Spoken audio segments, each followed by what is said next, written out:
ಕರಾವಳಿಯನ್ನು ಹಿಂದೂ ಫ್ಯಾಸಿಸ್ಟರ ಪ್ರಯೋಗಶಾಲೆಯನ್ನಾಗಿಸಿ ವರ್ಷಗಳು ಹಲವು ಕಳೆದಿದೆ. ಇಲ್ಲಿ ಆರಂಭವಾದ ಹಿಂದೂ ಉಗ್ರಗಾಮಿತ್ವ ಇಡೀ ರಾಜ್ಯಕ್ಕೆ ಪಸರಿಸಿ ಹೆಮ್ಮರವಾಗಿ ಬೆಳೆಯುತ್ತಿದೆ. ಕಳೆದ ಸರ್ಕಾರದ ಸಂದರ್ಭದಲ್ಲಿ ಇಡೀ ರಾಜ್ಯವೇ ಹಿಂದೂ ಫ್ಯಾಸಿಸ್ಟರ ಆರ್ಭಟಕ್ಕೆ ಸಾಕ್ಷಿಯಾಗಿತ್ತು. ಚುನಾವಣೆಯ ಸಂದರ್ಭದಲ್ಲಿ ಕಾಂಗ್ರೆಸ್ ಪಕ್ಷವು ಸ್ವಾಸ್ಥ್ಯ ಸಮಾಜದಲ್ಲಿ ಮಾತ್ರ ಅಭಿವೃದ್ಧಿ ಸಾಧ್ಯ ಎಂಬ ಕಾರಣದಿಂದ ಸ್ವಾಸ್ಥ್ಯ ಕೆಡಿಸುವ ಎಲ್ಲ ಸಂಘಟನೆಗಳನ್ನು ನಿಷೇಧಿಸುವ ಭರವಸೆ ನೀಡಿತ್ತು. ಆದರೆ ಬಜರಂಗ ದಳವನ್ನು ನಿಷೇಧಿಸುವ ಪ್ರಮುಖ ಭರವಸೆಯ ಬಗ್ಗೆ ಕಾಂಗ್ರೆಸ್ಸಿನ ನಿರ್ಲಕ್ಷ್ಯದ ಮೌನ ಇಡೀ ಕರ್ನಾಟಕದಾದ್ಯಂತ ಕೋಮುವಾದಿಗಳು ಹೆಡೆ ಎತ್ತಿ ನಿಂತು ಇಡೀ ಸಮಾಜದ ಸ್ವಾಸ್ಥ್ಯ ಕೆಡಿಸಲು ಅವಕಾಶ ನೀಡಿರುವುದು ಸಿದ್ದರಾಮಯ್ಯ ಸರ್ಕಾರದ ಬಹುದೊಡ್ಡ ವೈಫಲ್ಯವಾಗಿದೆ. ಪ್ರಣಾಳಿಕೆ ಪೂರ್ಣ ಮಾಡಲು ಅಸಾಧ್ಯವೆಂದಾದರೆ ಗದ್ದುಗೆ ಬಿಟ್ಟು ತೊಲಗಬೇಕು ಎಂದು ದಕ್ಷಿಣ ಕನ್ನಡ ಜಿಲ್ಲಾ ಮುಸ್ಲಿಂ ಯೂತ್ ಲೀಗ್ ಪ್ರಧಾನ ಕಾರ್ಯದರ್ಶಿ ನೌಶಾದ್ ಮಲಾರ್ ಪತ್ರಿಕಾಗೋಷ್ಠಿಯಲ್ಲಿ ಆಗ್ರಹಿಸಿದ್ದಾರೆ. ಉಳ್ಳಾಲದ ಪ್ರೆಸ್ ಕ್ಲಬ್ನಲ್ಲಿ ಅವರು ಪತ್ರಿಕಾಗೋಷ್ಠಿಯನ್ನುದ್ದೇಶಿಸಿ ಮಾತನಾಡುತ್ತಿದ್ದರು. ಇತ್ತೀಚಿನ ದಿನಗಳಲ್ಲಿ ದಕ್ಷಿಣ ಕನ್ನಡ ಜಿಲ್ಲೆಯಲ್ಲಿ ನಡೆಯುತ್ತಿರುವಂಥ ಅಹಿತಕರ ಘಟನೆಗಳನ್ನು ನಿಯಂತ್ರಿಸಲು ನಮ್ಮ ಸರ್ಕಾರವು ವಿಫಲವಾಗುತ್ತಾ ಇದೆ. ಹಲವಾರು ದಿನಗಳಿಂದ ನಮ್ಮ ಜಿಲ್ಲೆಯಲ್ಲಿ ಅಶಾಂತಿಯನ್ನು ಕೆರಳಿಸುವಂಥ ಘಟನೆಗಳು ನಡೆಯುತ್ತಾ ಇದ್ದರು. ನಮ್ಮ ಸರ್ಕಾರವು ಜಿಲ್ಲಾಡಳಿತದ ನಿರ್ಲಕ್ಷ್ಯತನದಿಂದಾಗಿದೆ ಇದೀಗ ಈ ಘಟನೆಗಳು ಮರುಕಳಿಸ್ತಾ ಇರುವುದು. ನಾವು ನಮ್ಮ ಸರ್ಕಾರದ ಮೇಲೆ ಭರವಸೆಯನ್ನು ಇಟ್ಟರು, ಆ ಭರವಸೆಯನ್ನು ಈಡೇರಿಸ್ತಾ ಇಲ್ಲ. ಇದು ಖೇದಕರದ ವಿಷಯವಾಗಿರುತ್ತದೆ. ಹಲವಾರು ಮಂದಿ ವೇದಿಕೆಗಟ್ಟಿ ಪ್ರಚೋದನಕಾರಿ ಭಾಷಣಗಳನ್ನು ಮಾಡ್ತಾ ಇದ್ದರು. ನಮ್ಮ ಗೃಹ ಮಂತ್ರಿಗಳು, ಅದೇ ರೀತಿ ಜಿಲ್ಲಾ ಉಸ್ತುವಾರಿ ಸಚಿವರು ಕೇವಲ ಹೇಳಿಕೆಗಳನ್ನು ಕೊಟ್ಟು ಅಲ್ಲಿಯೇ ಸುಮ್ಮನಾಗ್ತಾ ಇದ್ದಾರೆ. ಈ ರಾಜ್ಯದ ಗೃಹ ಮಂತ್ರಿಗಳು ಗ್ರಹಚಾರಿ ಹಿಡಿದಂಥ ಮಂತ್ರಿಗಳಾಗಿ ಹೋಗಿದ್ದಾರೆ. ಅದೇ ರೀತಿ ನಮ್ಮ ಜಿಲ್ಲಾ ಉಸ್ತುವಾರಿ ಸಚಿವರು ನಮ್ಮ ಜಿಲ್ಲೆಯ ಮದುಮಗನ ರೀತಿಯಲ್ಲಿ ವರ್ತಿಸ್ತಾ ಇದ್ದಾರೆ. ಮದುಮಗಲ ಮನೆಗೆ ಬಂದ ರೀತಿಯಲ್ಲಿ ಕೇವಲ ಬೇಕಾದ ಸಮಯದಲ್ಲಿ ಅವರಿಗೆ ಇಷ್ಟವಾದಂಥ ಒಂದು ಸಮಯದಲ್ಲಿ ಅವರು ಬಂದು ಹೋಗ್ತಾ ಇದ್ದಾರೆ. ಇಲ್ಲಿ ಮೊದಲನೇದಾಗಿ ನಡೆದಂಥ ಅಶ್ರಫ್ ವಯನಾಡ್ ಅವರ ಕೊಲೆ ಪ್ರಕರಣ, ಅದೇ ರೀತಿ ಇದೀಗ ಮೊನ್ನೆ ನಡೆದಂಥ ಅಮಾಯಕ ಯುವಕ, ಆ ಗ್ರಾಮದಲ್ಲಿಯೇ ಜನರು ಹೇಳ್ತಾ ಇದ್ದಾರೆ, ಯಾರಿಗೂ ಒಂದು ಉಪದ್ರವವನ್ನು ಮಾಡದಂಥ ಅಮಾಯಕ ಯುವಕನಾಗಿದ್ದಾನೆ. ಧಾರ್ಮಿಕ ಸಂಘಟನೆಗಳಲ್ಲಿ ಸಕ್ರಿಯವಾಗಿದ್ದುಕೊಂಡು ಮಸೀದಿಯಲ್ಲಿ ಕಾರ್ಯದರ್ಶಿಯಾಗಿ ಕಾರ್ಯಾಚರಿಸಿ ಸಮಾಜ ಸೇವೆಯಲ್ಲಿ ತೊಡಗಿಸಿಕೊಂಡಂಥ ಒಬ್ಬ ಯುವಕ ಬಾಡಿಗೆಗೆಂದು ಪಿಕಪ್ ಕರೆದುಕೊಂಡು ತಲವಾರು ಬೀಸಿಕೊಂಡು ಆ ಅಮಾಯಕನನ್ನು ಕೊಲೆ ಮಾಡ್ತಾ ಇದ್ದಾರೆ. ಆದರೆ ಸರ್ಕಾರ ಇದನ್ನು ನಿಯಂತ್ರಿಸಲು ವಿಫಲವಾಗ್ತಾ ಇದೆ. ಇಲ್ಲಿ ಅತ್ಯಧಿಕ ಮುಸಲ್ಮಾನರ ಮತಗಳನ್ನು ಪಡೆದಂಥ ಸರ್ಕಾರ 10% ಕೂಡ ಮುಸಲ್ಮಾನರನ್ನು ರಕ್ಷಿಸಲು, ಮುಸಲ್ಮಾನರಂತೆ ಹೇಳಿಲ್ಲ, ನಮ್ಮ ಈ ಜಿಲ್ಲೆಯಲ್ಲಿರುವಂಥ ಅಮಾಯಕರನ್ನು ರಕ್ಷಿಸಲು ಈ ಸರ್ಕಾರ ವಿಫಲವಾಗ್ತಾ ಇದೆ ಎಂಬುದನ್ನು ನಾನು ಇಲ್ಲಿ ಈ ಪತ್ರಿಕಾಗೋಷ್ಠಿಯಲ್ಲಿ ನಾನು ಹೇಳುತ್ತಾ, ಈ ಘಟನೆಯನ್ನು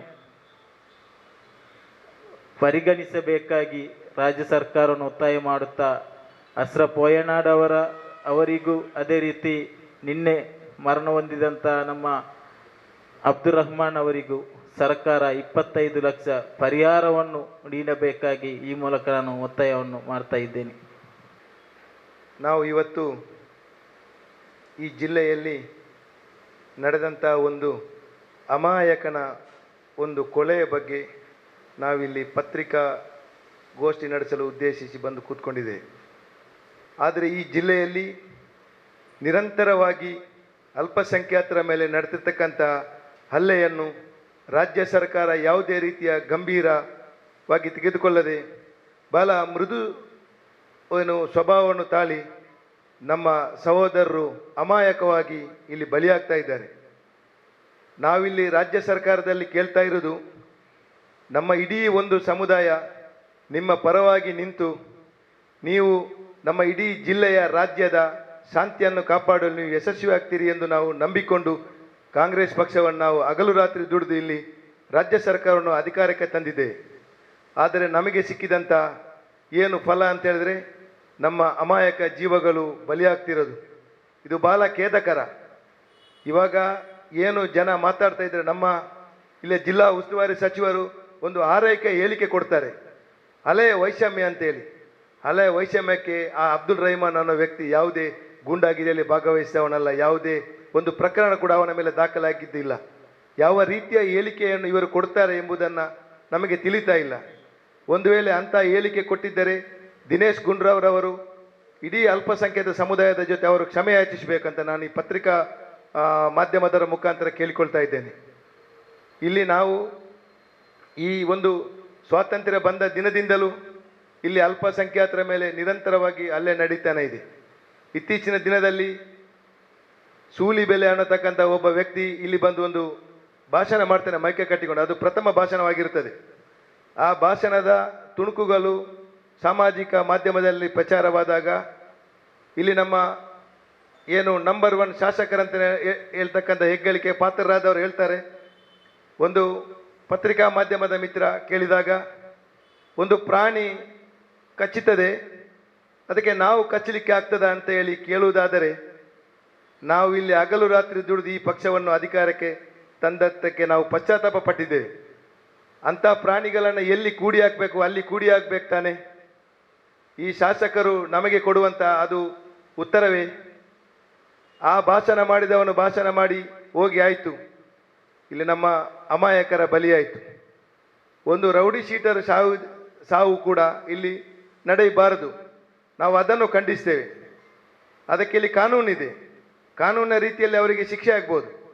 ಅದರ ಬದಲಾಗಿ ಒಬ್ಬ ಅಮಾಯಕ ಬೆಳಗ್ಗಿನ ಹೊತ್ತಿನಲ್ಲಿ ಏನೋ ತನ್ನ ಸಂಸಾರವನ್ನು ಸಾಕಲಿಕ್ಕೆ ವಾಹನವನ್ನು ತೆಗೆದುಕೊಂಡು ಹೋಗಿ ಕಷ್ಟಕರವಾದ ಈ ಮರಳಿನ ಏನು ಅದನ್ನು ಸಾಗಾಟನೆ ಮಾಡಿ ದಿನ ದೂಡುವಂಥ ಒಬ್ಬ ವ್ಯಕ್ತಿ, ಅದಲ್ಲದೆ ಪರಿಸರದಲ್ಲಿ ಎಲ್ಲ ಜಾತಿ ಧರ್ಮದವರನ್ನು ವಿಶ್ವಾಸಕ್ಕೆ ತೆಗೆದುಕೊಂಡಂಥ ಒಬ್ಬ ಅಬ್ದುಲ್ ರಹಮಾನ್, ಯಾರೇ ಕರೆದರೂ ಅದು ಬಾಡಿಗೆ ಆಗಿರಲಿ ಅಥವಾ ಇತರ ಯಾವುದೇ ವಿಷಯಕ್ಕಾದರೂ ಯಾವುದೇ ತಕರಾರಿಲ್ಲದೆ ಅವನು ಜನಸಾಮಾನ್ಯರ ಜೊತೆ ಬೆರೆತಂಥ ವ್ಯಕ್ತಿಯಾಗಿದ್ದಾನೆ.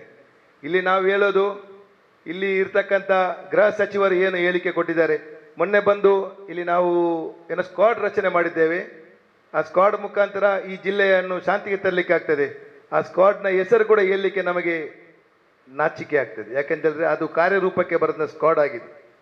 ಇಲ್ಲಿ ನಾವು ಹೇಳೋದು ಇಷ್ಟೇ, ನಮಗೆ ಇಲ್ಲಿ ಹೇಳಲಿಕ್ಕಿರುವುದು, ಈ ಪತ್ರಿಕಾ ಮಾಧ್ಯಮದ ಮುಖಾಂತರ ನಾವು ಒತ್ತಾಯ ಮಾಡಲಿಕ್ಕಿರುವುದು, ಅಲ್ಪಸಂಖ್ಯಾತರಿಗೆ ಇಲ್ಲಿ ಏನು ಪಕ್ಷದ ಕೊರತೆ ಇಲ್ಲ.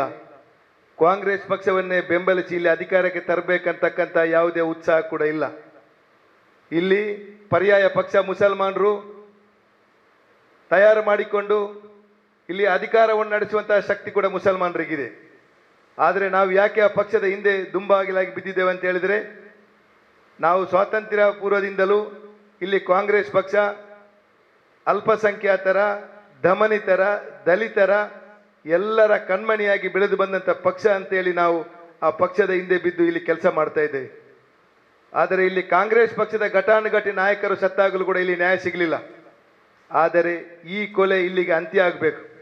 ಈಗ ನಾವು ದೊಡ್ಡ ವಿಶೇಷತೆ ಏನಿಲ್ಲ, ಭರತ್ ಕುಂಬ್ಡೇಲ್ ಅಂತಕ್ಕಂಥ ಒಬ್ಬ BJPಯ ಸಾಮಾನ್ಯ ಕಾರ್ಯಕರ್ತ, ಸಂಘ ಪರಿವಾರದ ಕ್ರಿಮಿ ಅಂತ ಹೇಳ್ಬೋದು. ಅವನು ಅಲ್ಲಲ್ಲಿ ಏನು ಸ್ಟೇಜ್ ಕಟ್ಟಿಕೊಂಡು ಮೈಕೆ ಹಿಡಿದು ನಾವು ನೆತ್ತರನ್ನ ಹೊಳೆ ಹರಿಸ್ತೇವೆ ಅಂತ ಹೇಳುವಾಗ, ಇಲ್ಲಿಯ ಪೊಲೀಸ್ ಅಧಿಕಾರಿಗಳು, ನಾವೆಲ್ಲ ಪೊಲೀಸ್ ಅಧಿಕಾರಿಗಳನ್ನ ಹೇಳ್ತಾ ಇಲ್ಲ, ನಿಷ್ಠಾವಂತ ಪೊಲೀಸ್ ಅಧಿಕಾರಿಗಳನ್ನ ಕೆಲಸ ಮಾಡಲು ಇಲ್ಲಿಯ ಸರ್ಕಾರ ಬಿಡ್ತಾ ಇಲ್ಲ ಅಂತೇಳಿ ನಾವು ಇಲ್ಲಿ ಈ ಸಂದರ್ಭದಲ್ಲಿ ಹೇಳಲಿಕ್ಕೆ ಬಯಸ್ತೇವೆ. ಯಾಕಂತ ಹೇಳಿದ್ರೆ, ಒಂದು ಭರತ್ ಕುಂಬ್ಡೇಲ್ ಅಥವಾ ಒಂದು ಶರಣ್ ಪಂಪೇಲ್ ಅಂತಕ್ಕಂಥ ಒಬ್ಬ ಕ್ರಿಮಿಗಳು ಇವರನ್ನು ಬಂಧಿಸಿ ಜೈಲಿಗಟ್ಟಿದ್ರೆ ಈ ಮಂಗಳೂರನ್ನ ಶಾಂತಿ ಪ್ರದೇಶ ಇದು ಶಾಂತಿಯುತವಾಗಿ ಉಳಿಯುತ್ತದೆ. ಇದುವರೆಗೂ ಎಲ್ಲ ಕಡೆ ನಾವು ಮೈಕ ಕಟ್ಟಿಕೊಂಡು ಮಾಧ್ಯಮದ ಮುಂದೆ ನಿಂತುಕೊಂಡು ಪ್ರತಿಭಟನೆ ಮಾಡಿಕೊಂಡು ಏನೇ ನಾವು ತಲೆ ಕೆಳಗೆ ಮೇಲೆ ಮಾಡಿದರೂ ಈ ಎರಡು ವ್ಯಕ್ತಿಗಳ ಬಂಧನ ಆಗುವುದಿಲ್ಲ ಅಂತ ಹೇಳಿ. ಆದರೆ ಅಲ್ಪಸಂಖ್ಯಾತರು ಕಾಂಗ್ರೆಸ್ ಪಕ್ಷದಲ್ಲಿ ಉಳಿದುಕೊಳ್ಳುವಂತಹ ನೈತಿಕತೆ ಇಲ್ಲ. ನಾವು ಇವತ್ತು ಮುಸ್ಲಿಂ ಯೂತ್ ಲೀಗ್ನ ಪರವಾಗಿ ಇಲ್ಲಿ ನಾವು ಮಾಧ್ಯಮದರ ಮುಂದೆ ನಾವು ಹೇಳಲಿಕ್ಕೆ ಬಯಸುವುದೇನಂತ ಹೇಳಿದ್ರೆ, ಇನ್ನೊಮ್ಮೆ ನಾನು ಪುನರುಚ್ಛಿಸ್ತೇನೆ, ಇಲ್ಲಿ ಯಾವುದೇ ಅಮಾಯಕನ ಕೊಲೆ ಆಗಬಾರ್ದು. ಕೊಲೆ ಆಗಬಾರ್ದು ಅಂತ ಹೇಳಿದರೆ ಇಲ್ಲಿಯ ಸಂಘ ಪರಿವಾರವನ್ನು ನಿಷೇಧಿಸಬೇಕು. ಇಲ್ಲಿಯ ಶರಣ್ ಪಂಪೆಯಲ್ಲಿದ್ದಾನೆ ಭರತ್ ಕುಂಬ್ಡೆಲ್ಲಿಗೆ ಪೊಲೀಸರು ಬಂಧನದ ಬಿಸಿಯನ್ನು ತೋರಿಸಬೇಕು. ಮೊನ್ನೆ ನಡೆದಂಥ ಈ ಕೊಲೆಗೆ ಇಲ್ಲಿಯ ಸರ್ಕಾರದ ಗೃಹ ಇಲಾಖೆಯ ವೈಫಲ್ಯ ಮತ್ತು ಇಲ್ಲಿ ಪೊಲೀಸರ ಅಜಾಗರೂಕತೆಯಿಂದಾಗಿ ಈ ಕೊಲೆ ನಡೆದಿದೆ. ನಾವು ಅನೇಕ ಬಾರಿ ಇಲ್ಲಿ ಒತ್ತಾಯಿಸ್ತಾ ಬಂದಿದ್ದೇವೆ.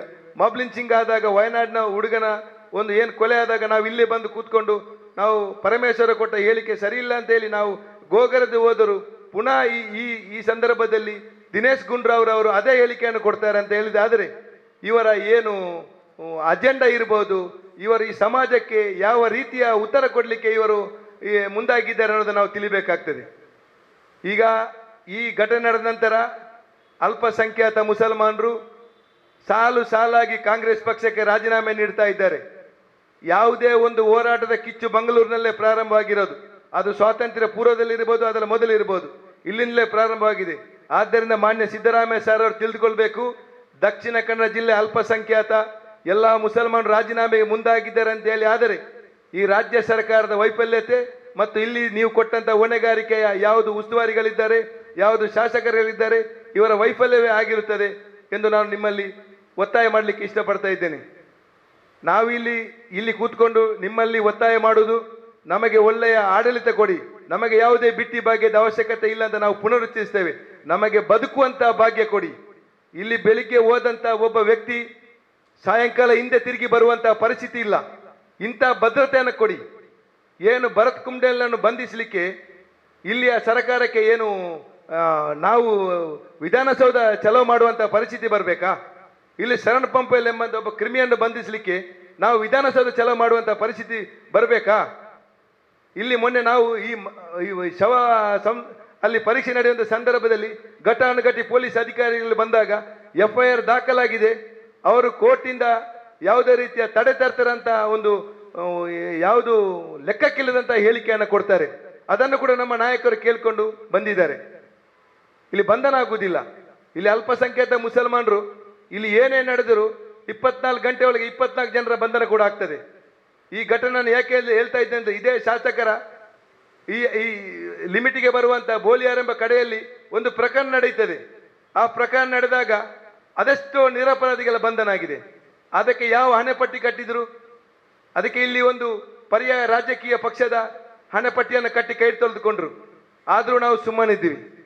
ನಾವು ಇನ್ನು ಹೇಳ್ತಾ ಇರೋದು, ಇಂದು ಮಧ್ಯಾಹ್ನ ಕೂಡ ಕಾಂಗ್ರೆಸ್ ಪಕ್ಷದ ಘಟಾನುಘಟಿ ನಾಯಕರುಗಳು ಮಂಗಳೂರಿನ ಶಾದಿ ಮಾಲ್ನಲ್ಲಿ ಏನು ರಾಜೀನಾಮೆಯ ಸಭೆ ನಡೆಸಲಿಕ್ಕೆ ಮುಂದಾಗಿದ್ದಾರಾ, ನಾವು ಅವರ ಜೊತೆ ಹೇಳುವುದು ಪತ್ರಿಕಾ ಮಾಧ್ಯಮದ ಮುಖಾಂತರ, ನಿಮ್ಮ ರಾಜೀನಾಮೆ ಇಡೀ ರಾಜ್ಯಕ್ಕೆ ಮಾದರಿ ಆಗುವಂಥ ರಾಜೀನಾಮೆ ಆಗಿರಬೇಕು. ಅದರ ಏನು ಪರಿಣಾಮ ಇದೆ ಮುಂದಿನ ದಿನದಲ್ಲಿ ದಕ್ಷಿಣ ಕನ್ನಡ ಜಿಲ್ಲೆಯಲ್ಲಿ ನಾವು ಅದನ್ನು ಅವರಿಗೆ ತೋರಿಸಬೇಕು. ಇಲ್ಲಿ ನಮ್ಮ ಅಬ್ದುಲ್ ರೆಹಮಾನ್ ಎಂಬ ಸಹೋದರ ಒಂದು SKS ಬಂದ ಉಲಮಾ ಒಂದು ಸಂಘದ ಒಬ್ಬ ಕಾರ್ಯಕರ್ತನಾಗಿದ್ದಾನೆ ಮತ್ತು ನಾಯಕನಾಗಿದ್ದಾನೆ. ಒಬ್ಬ ಮಸೀದಿಯ ಕಾರ್ಯಕ್ರಮ ಮಾಡುವನು ಯಾವುದೇ ರೀತಿಯ ಪ್ರಕರಣದಲ್ಲಿ ಭಾಗಿಯಾಗಲಿ ಅಲೆ ವೈಷಮ್ಯ ಇರಲಿಕ್ಕೆ ಸಾಧ್ಯ ಇಲ್ಲ. ದಿನೇಶ್ ಗುಂಡೂರಾವ್ ಅವರು ಕ್ಷಮೆ ಯಾಚಿಸಬೇಕು. ಆ ಹೇಳಿಕೆ ಕೊಟ್ಟದಕ್ಕಾಗಿ ಇಲ್ಲಿ ಕ್ಷಮೆ ಯಾಚಿಸಬೇಕು ಈ ಜಿಲ್ಲೆಯ ಮುಸಲ್ಮಾನರೊಂದಿಗೆ.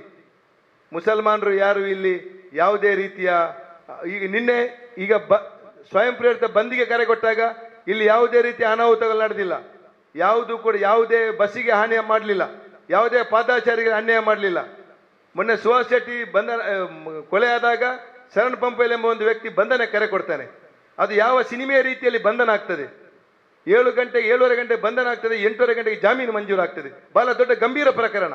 ಅದೆಷ್ಟೋ ಬಸ್ಸಿಗಳಿಗೆ ಹಾನಿಯಾಗಿದೆ, ಅದೆಷ್ಟೋ ವ್ಯಾಪಾರಿಗಳಿಗೆ ನಷ್ಟ ಆಗಿದೆ, ಎಷ್ಟೋ ಜನರಿಗೆ ಚೂರಿ ಇರಿತಾಗಿದೆ.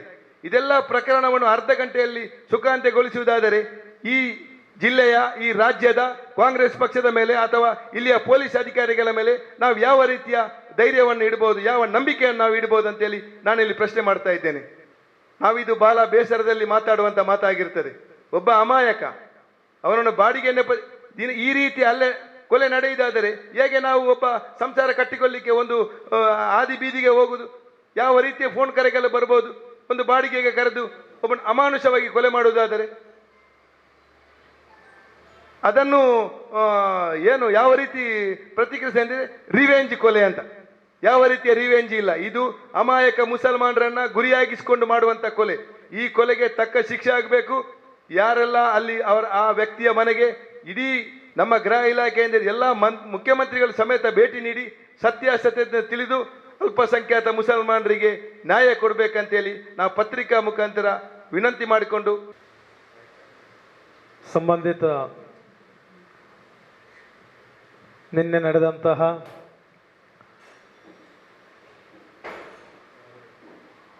ಒಬ್ಬ ಅಮಾಯಕನ ಕೊಲೆಯು ನಿಜಕ್ಕೂ ಖೇದಕರ. ಯಾವುದೇ ಕೃತ್ಯದಲ್ಲಿ ಭಾಗಿಯಾಗದಂತಹ, ಯಾವುದೇ ಗುಂಡಾವರ್ತನೆಯಲ್ಲೂ ಭಾಗಿಯಾದಂತಹ ಕೊಲ್ತಮಜಲ್ ಎಂಬ ಪರಿಸರದ ಆ ಜಮಾತಿನ ಪ್ರಧಾನ ಕಾರ್ಯದರ್ಶಿಯಾದಂತಹ ಅಬ್ದುಲ್ ರಹೀಂ ಎಂಬ ಅಮಾಯಕನನ್ನು ಅವನ ಟೆಂಪೋದಲ್ಲಿ ಹೊಯ್ಗೆಯನ್ನು ತರಿಸಿ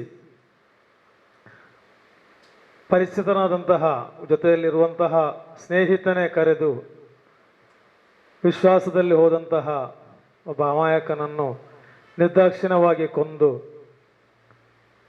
ಅದರಲ್ಲೂ ಮುಖ್ಯವಾಗಿ ಇದುವರೆಗೆ ಕರ್ನಾಟಕ ಸರ್ಕಾರದ ಗೃಹ ಮಂತ್ರಿಯಾಗಿರಲಿ, ಉಸ್ತುವಾರಿ ಸಚಿವರಾಗಿರಲಿ, ಈ ಬಗ್ಗೆ ಯಾವುದೇ ಒಂದು ಮಾಹಿತಿಯನ್ನು ಪಡೆಯದೆ ಕೇವಲ ಅದು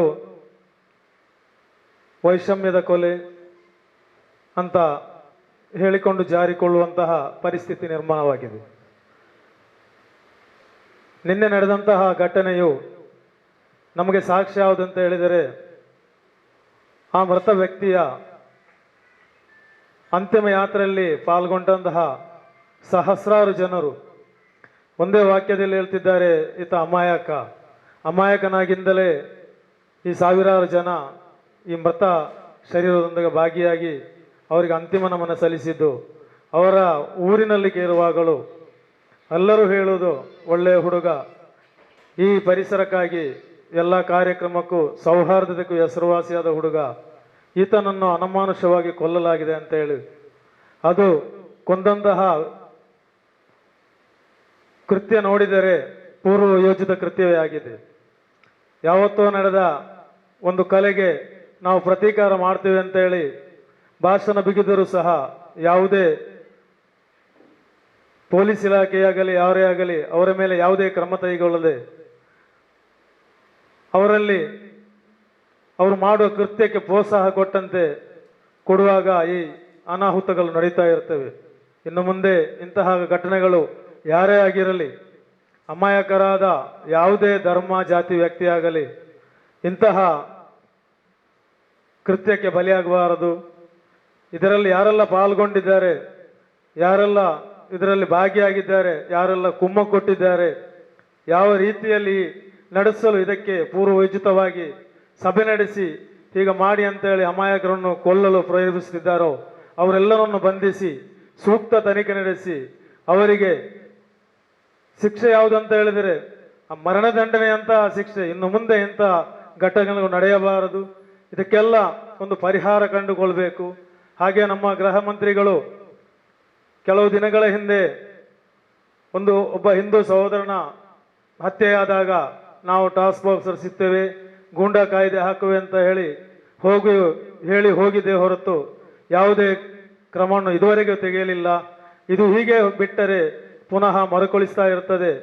ಹತ್ಯೆ ಕೊಲೆ ಒಂದೊಂದು ನಡೀತಾ ಇದ್ದರೆ ನಮ್ಮ ಜಿಲ್ಲೆಯ ಅಭಿವೃದ್ಧಿಗೆ ದೊಡ್ಡ ಮಾರಕವಾಗ್ತದೆ. ಇಂತಹ ಕೃತ್ಯಗಳು ನಡೆದಾಗಲೇ ನಮ್ಮ ದಕ್ಷಿಣ ಜಿಲ್ಲೆ ಶಾಂತಿಪ್ರಿಯ ಜಿಲ್ಲೆ ಅಶಾಂತಿ ಪ್ರಿಯರ ಜಿಲ್ಲೆ ಆಗ್ತದೆ.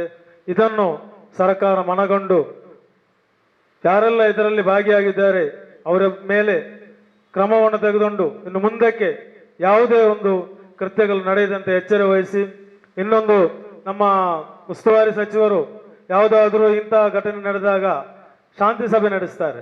ಇದುವರೆಗೆ ಆ ವಿಷಯ ಪ್ರಸ್ತಾವವೇ ಬಂದಿಲ್ಲ. ಇನ್ನು ಮುಂದೆ ಆದರೂ ಒಂದು ಶಾಂತಿ ಸಭೆ ನಡೆಸಿ ಎಲ್ಲ ಧರ್ಮದವರನ್ನು ಕರೆಸಿ ಮುಂದಕ್ಕೆ ಇಂಥ ಅನಾಹುತಗಳು ಆಗದಂತೆ ಎಚ್ಚರ ವಹಿಸಬೇಕಂತ ಈ ಪತ್ರಿಕಾಗೋಷ್ಠಿ ಮೂಲಕ ನಾವು ಒತ್ತಾಯಿಸಿದ್ದೇವೆ. ರಾಜ್ಯ ಸಮಿತಿ ಸದಸ್ಯರಾದ ಶಬೀರ್ ತಲ್ಪಾಡಿ, ಅಬ್ಬಾಸ್, ನಿಸಾರ್ ಬೆಂಕರೆ, ಜಿಲ್ಲಾಧ್ಯಕ್ಷರಾದ ಹನೀಫ್ ಕುಂಜತೂರು, ಕಾರ್ಯದರ್ಶಿಗಳಾದ ಇದಾಯತುಲ್ಲಾ ಮಾರಿಪಳ್ಳ, ಸದಸ್ಯರಾದ ಹನೀಫ್ ಎಸ್ಬಿ ಉಚ್ಚಿಲಾ, ಮನ್ಸೂರ್ ಪೂಮಣ್ ಹಾಗೂ ಅಹಮದ್ ಬಾವಾ ಪೇರಿಬೈಲ್ ಉಪಸ್ಥಿತರಿದ್ದರು.